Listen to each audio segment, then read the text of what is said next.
दोस्तों बहुत बहुत स्वागत है आप सभी का एक बार फिर से। जी हाँ दोस्तों, आज पूरे दिन की कई महत्वपूर्ण और बड़ी खबरें निकलकर सामने आ रही हैं। जानेंगे सभी खबरों को विस्तार से। तो दोस्तों, खबरों में आगे बढ़ने से पहले वीडियो को एक प्यार भरा लाइक जरूर कर दें और ताजा खबरों को जानने के लिए चैनल को सब्सक्राइब भी जरूर कर लें। तो देखते हैं पहली बड़ी खबर क्या निकल कर आ रही है।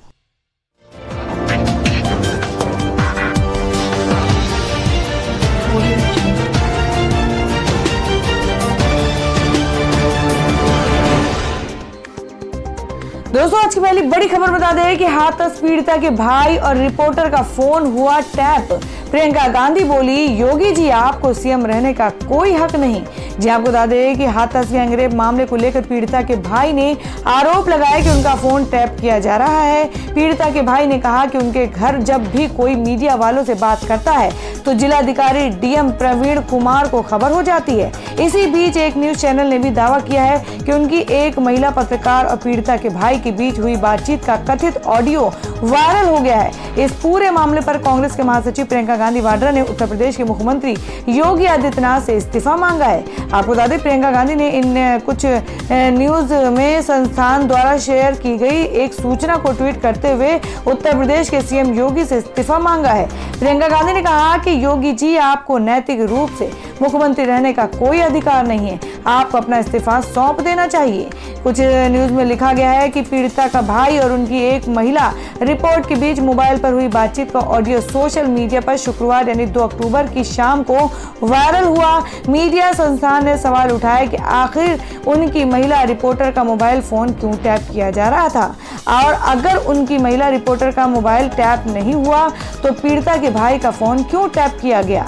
मीडिया संस्थान ने लिखा कि सरकार को इस बात का जवाब देना ही होगा कि आखिर पीड़िता के परिवार को नजरबंद क्यों किया गया है और फोन टैप्ड क्यों किया जा रहा है। संस्थान ने यह भी दावा किया है कि ये सारे फोन रिकॉर्डिंग पुलिस के अधिकारियों द्वारा ही लीक किए गए हैं, क्योंकि फोन टैपिंग की रिकॉर्डिंग अधिकारियों के पास ही होती है।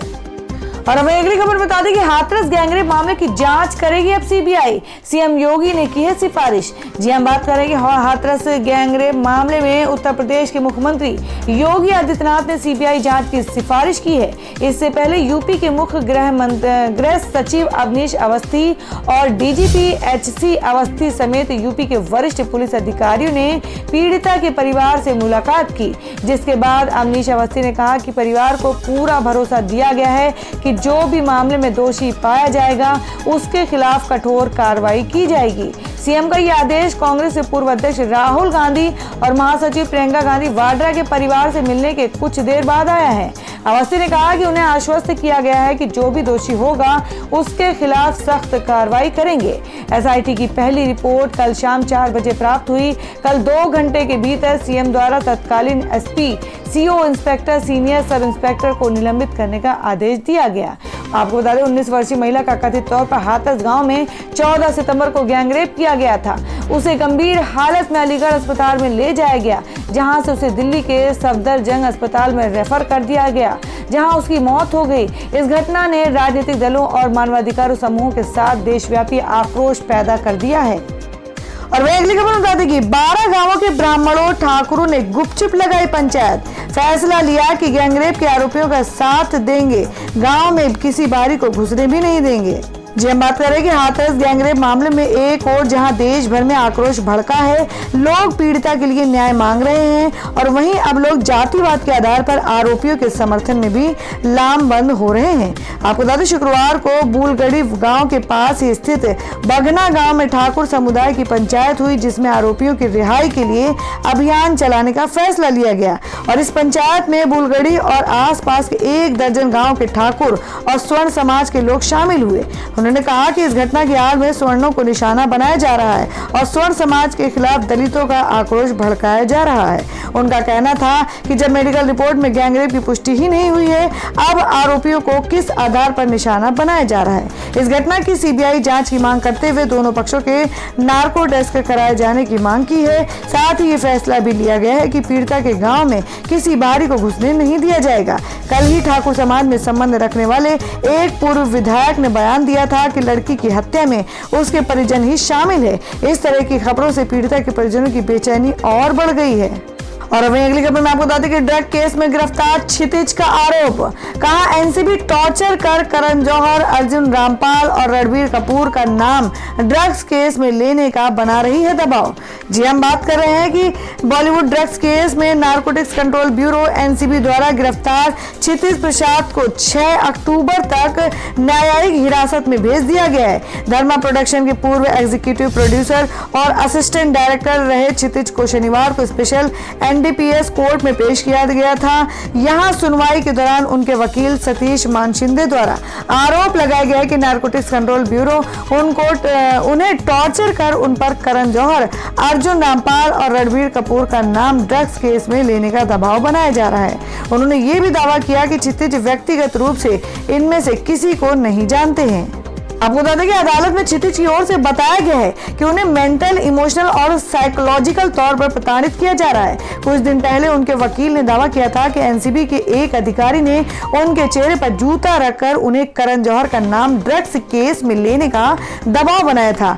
और सतीश मानशिंदे ने अपनी याचिका में कहा कि नारकोटिक्स कंट्रोल ब्यूरो के ऑफिसर समीर वानखेड़े ने क्षितिज को झूठा बयान देने के लिए दबाव बनाया था, ताकि वह बयान में करण जौहर, सोमेन मिश्रा, राखी, अपूर्वा, नीरज, राहिल जैसी सेलिब्रिटीज का नाम शामिल कर लें। बड़ी खबर बता दें कि अब त्योहारों में नहीं होगी टिकटों की मारामारी, रेलवे चलाएगा 200 और ट्रेनें। जी हम बात करें कि अगर आप दशहरा या दिवाली में घर जाने का प्लान बना रहे हैं, लेकिन साथ ही ये भी सोच रहे हैं कि ट्रेन का टिकट मिलेगा भी कि नहीं, तो आपकी चिंता रेलवे ने काफी हद तक के दूर कर दी है। आपको बता दें कि त्योहारी सीजन में ट्रेनों की भारी डिमांड को देखते हुए रेलवे ने 200 अतिरिक्त ट्रेनें चलाने का फैसला किया है। रेलवे 15 अक्टूबर से 30 नवंबर के बीच 200 विशेष ट्रेनें चलाएगा, ताकि यात्रियों को आसानी से टिकट मिल सके और उन्हें यात्रा के दौरान किसी तरह की तकलीफ न उठानी पड़े। रेलवे बोर्ड के अध्यक्ष और सीईओ वीके यादव ने बताया कि त्योहारी सीजन में रेलवे 200 से ज्यादा फेस्टिवल स्पेशल ट्रेनें चलाएगा। डिमांड बढ़ने पर स्पेशल ट्रेनों की संख्या बढ़ाई जा सकती है। और दोस्तों में अगली बड़ी खबर में खुशखबरी निकल कर आ रही है। आपको बता दें कि 2 करोड़ रुपए या इससे कम है आपका लोन तो नहीं देना होगा ब्याज पर ब्याज। केंद्र ने सुप्रीम कोर्ट में दी है जानकारी। जी हम बात कर रहे हैं कि केंद्र सरकार ने लोन लेने वाले इंडिविजुअल और एमएसएमई को बड़ी राहत दी है। सरकार ने सुप्रीम कोर्ट में एफिडेविट दाखिल कर कहा है कि वह मोरेटोरियम अवधि के 6 महीने के ब्याज पर ब्याज की माफी को तैयार है। हालांकि इस ब्याज माफी का लाभ केवल 2 करोड़ रुपए तक के लोन पर मिलेगा। आपको बता दें कि केंद्र के इस फैसले का क्या मायने हैं, किनको मिलेगा लाभ। जी आपको बता दें कि MSME loan, education loan, housing loan, consumer durable loan, credit card due, auto loan, professionals का पर्सनल लोन, कंजप्शन लोन और कितनी राशि तक के लोन का लाभ मिलेगा। आपको बता दें कि 2 करोड़ रुपए या इससे कम। यदि किसी इंडिविजुअल पर 2 करोड़ से ज्यादा का लोन है तो उनको इसका लाभ नहीं मिलेगा। और वहीं अगली खबर बता दें कि भारतीय मूल के 2 कारोबारी भाइयों का कमाल, वॉलमार्ट की ब्रिटेन यूनिट को 64,000 करोड़ रुपए में खरीदेंगे। जी हम बात कर रहे हैं कि रिटेल कारोबार की दिग्गज कंपनी वॉलमार्ट ब्रिटेन में अपनी कंपनी एस्डा को बेचेगी। इसको भारतीय मूल के 2 कारोबारी भाई मोहसिन और जुबैर इस्सा टीडीआर कैपिटल के साथ मिलकर खरीदेंगे। ये डील $8.8 बिलियन यानी कि 54,52 करोड़ रुपए में होगी। साझा बयान में कहा गया है कि एस्डा में प्रमुख हिस्सेदारी इस्सा भाइयों और टीडीआर कैपिटल की होगी। इस डील के साथ ही 1999 के बाद पहली बार एस्डा ब्रिटिश स्वामित्व की कंपनी हो जाएगी। इससे पहले 1999 में वॉलमार्ट ने इसको 6.7 बिलियन पाउंड में खरीदा था। और दोस्तों अगली खबर में आपको बता दें कि सितंबर में बेरोजगारी के आंकड़े पिछले 18 महीने के निचले स्तर पर। देश में नौकरी जाने की दर में भी आई गिरावट। जी हम बात कर रहे हैं कि देश में बेरोजगारी की दर घटी है। सितंबर में बेरोजगारी की दर 6.67% रही, जबकि अगस्त में यह 8.35% रही।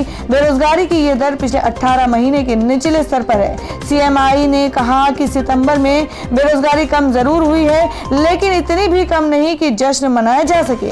Centre for monitoring Indian economy के मुताबिक सितंबर में शहरी और ग्रामीण बेरोजगारी दर भी घटी है, जो क्रमशः 8.45% और 5.86% के स्तर पर पहुंच गई है। डेटा के मुताबिक सितंबर में जॉब लॉस रेट 6.67% की आंकी गई है, जो अगस्त में 8.35% रही थी।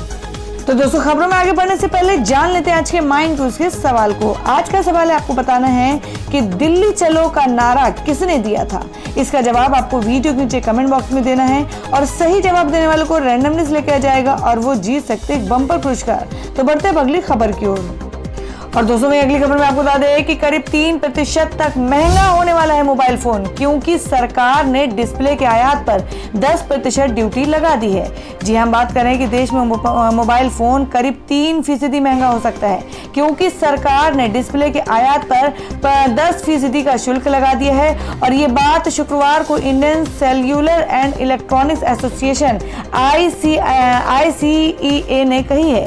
उद्योग की सहमति से 2016 में घोषित फेज्ड मैन्युफैक्चरिंग प्रोग्राम PMP के तहत डिस्प्ले असेंबली और टच पैनल 1 अक्टूबर से शुल्क लगाने का प्रस्ताव था। ICEA ने नेशनल चेयरमैन पंकज मोहिंदू ने एक बयान में कहा कि इस शुल्क का मोबाइल फोन की कीमतों पर 1.5-3% तक असर पड़ सकता है। और मैं बता दें कि WhatsApp यूजर्स के लिए आ रहे हैं कई सारे कमाल के फीचर्स। जानिए कैसे करना है इनका इस्तेमाल। जी आपको बता दें कि WhatsApp यूजर्स को बहुत जल्द कई सारे फीचर्स मिलने वाले हैं। WhatsApp ने अपने एंड्रॉयड बीटा वर्जन पर टेस्टिंग के लिए ऑलवेज म्यूट, नया स्टोरेज यूजर्स और मीडिया गाइडलाइन सहित कई फीचर्स रोल आउट किए हैं। ये फीचर्स के लिए WhatsApp 2.20.201.10 बीटा पर जारी किया है। टेस्टिंग में अगर ये सफल रहती है तो इसे जल्द ही सभी यूजर्स के लिए उपलब्ध करा दिया जाएगा। बता दें कि WhatsApp के नए फीचर्स को पहले बीटा यूजर्स के लिए रोल आउट किया जाता है, जिसके बाद सभी यूजर्स के लिए आता है। इस फीचर्स के जरिए WhatsApp यूजर्स किसी चैट को हमेशा के लिए म्यूट कर पाएंगे। यह नया फीचर ग्रुप और इंडिविजुअल चैट दोनों के लिए काम करेगा। बता दें कि ऑलवेज म्यूट पूरी तरह नया फीचर नहीं है, बल्कि पहले से मिलने वाले म्यूट फीचर में अतिरिक्त सुविधा है। अभी यूजर्स किसी कॉन्टैक्ट को अधिकतम 1 साल तक के लिए म्यूट कर सकते थे, लेकिन लेटेस्ट बीटा अपडेट में अब यूजर्स को ऑलवेज का भी ऑप्शन मिलेगा। और वह अगली खबर निकल कर आ रही है कि अमेरिकी राष्ट्रपति डोनाल्ड ट्रंप के कोरोना संक्रमित होने की खबर से तेल की कीमतें नीचे गिरी, ग्लोबल मार्केट में भी आई गिरावट। जी हम बात करें कि अमेरिकी राष्ट्रपति डोनाल्ड ट्रंप को कोरोना की खबर से शुक्रवार को कच्चे तेल की कीमत में 2% तक नीचे फिसल गई है, जबकि उम्मीद से कम राहत पैकेज की घोषणा के बाद कच्चे तेल की मांग में गिरावट आई है। खबर का असर अमेरिकी शेयर बाजार पर भी पड़ा है। और अब अगली खबर में आपको बता दें कि वर्क फ्रॉम होम हो गया है स्ट्रेसफुल। दबाव कम करने के लिए कर्मचारियों को अब हफ्ते में 4 दिन ही करना होगा काम। कई कंपनियों ने लागू किया नियम। जी आपको बता दें कि कोरोना वायरस महामारी के चलते पिछले 6 माह से भारतीय कर्मचारी लगातार वर्क फ्रॉम होम कर रहे हैं। कोरोना वायरस की वजह से वर्क फ्रॉम होम का कल्चर बढ़ा है। खासकर IT कंपनियां अपने कर्मचारियों की सेवाएं घर से ले रही हैं। वर्क फ्रॉम होम के दौरान कर्मचारियों पर ऑफिस की तुलना में काम का दबाव बढ़ा है। लॉन्ग वर्किंग आवर, लगातार मीटिंग और घर की अन्य जिम्मेदारियों के साथ तनाव बढ़ा है। सर्वे के मुताबिक करीब 36% कर्मचारी इस समय मेंटल हेल्थ की समस्याओं से जूझ रहे हैं। अब इसी के मद्देनजर कंपनियां अपने कर्मचारियों को 4 दिन काम और 3 दिन आराम देने का फैसला ले रही है। कर्मचारी के वर्क प्रेशर को कम करने के लिए गूगल समेत तमाम कंपनियां एक्स्ट्रा डे ऑफ पर विचार कर रही हैं। हाल ही में गूगल ने इसे लागू भी कर दिया है, जहां कर्मचारियों को हफ्ते में 3 दिन का वीकली ऑफ यानी अवकाश देने का ऐलान किया गया है। तो दोस्तों, खबरों में आगे बढ़ने से पहले एक बार फिर से आपको याद दिला दें कि अगर आपने अभी तक हमारी वीडियो को लाइक नहीं किया तो जल्दी से वीडियो को लाइक कर दें, क्योंकि आपका एक लाइक हमारे लिए बहुत ही महत्वपूर्ण होता है। और अगर आप हमारे चैनल पर नए हैं तो चैनल को जरूर सब्सक्राइब कर लें और बेल के बटन को भी जरूर हिट कर दें। और हमारी पूरी न्यूज को जानने के लिए वीडियो को लास्ट तक जरूर देखें। बढ़ते हैं अगली खबर की ओर। और अब अगली खबर में आपको बता दें कि महाराष्ट्र में सोमवार से खुल जाएंगे होटल और बार। सरकार ने जारी की गाइडलाइन। जी आपको बता दें कि महाराष्ट्र की उद्धव ठाकरे ने नेतृत्व वाली महाविकास आघाड़ी सरकार ने प्रदेश में होटल, फूड कोर्ट, रेस्टोरेंट और बार खोलने की इजाजत दी है। 5 अक्टूबर से 50% क्षमता के साथ होटल, रेस्टोरेंट और बार खोले जा सकते हैं। इसके लिए सरकार ने आज दिशा निर्देश जारी किए हैं। रेस्टोरेंट, बार में गेट पर स्क्रीनिंग के अलावा इन बातों का पालन करना होगा।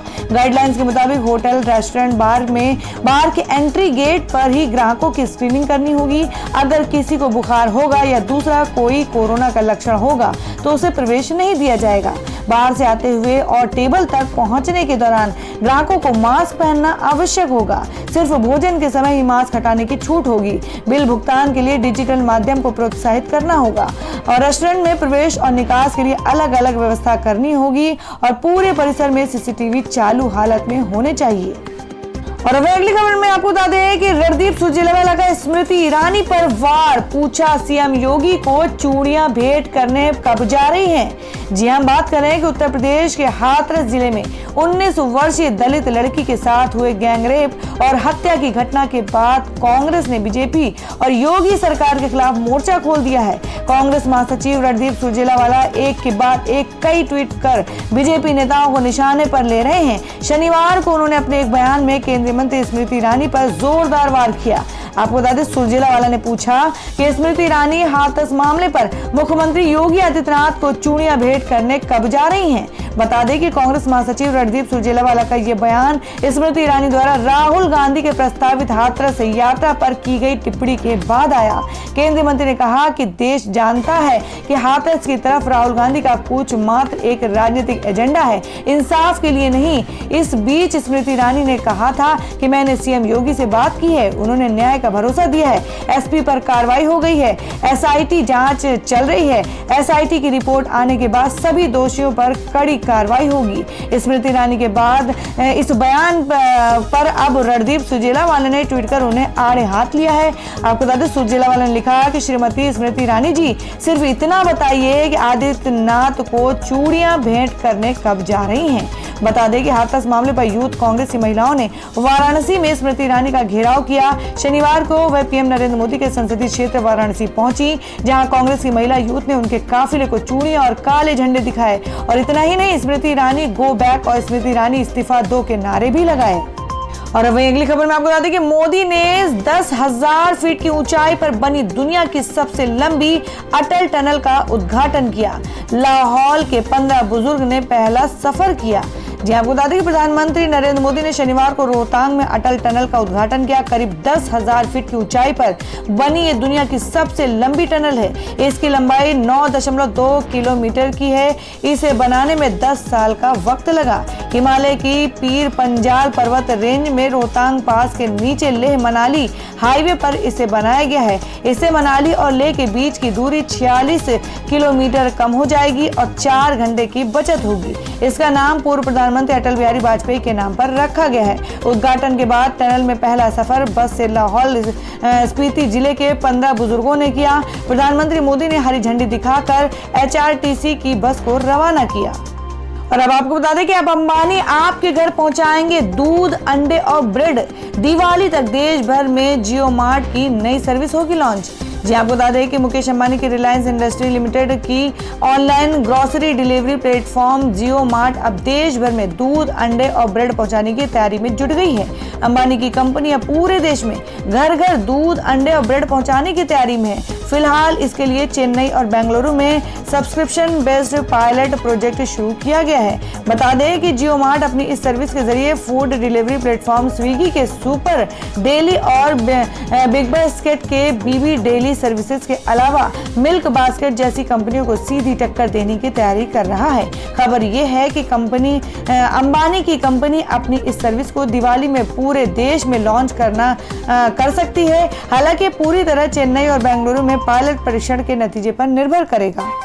तो दोस्तों, ये थी अब तक की सभी बड़ी खबरों की अपडेट्स। टुडे ब्रेकिंग न्यूज और लेटेस्ट खबरों को देखने के लिए हमारे चैनल को सब्सक्राइब जरूर कर लें। वीडियो को लाइक और शेयर भी जरूर कर दें अपने दोस्तों और रिलेटिव्स के साथ। तो दोस्तों, फिर मिलेंगे काम की खबरों और सरकारी योजनाओं की एक और नई वीडियो के साथ। तब तक के लिए धन्यवाद दोस्तों।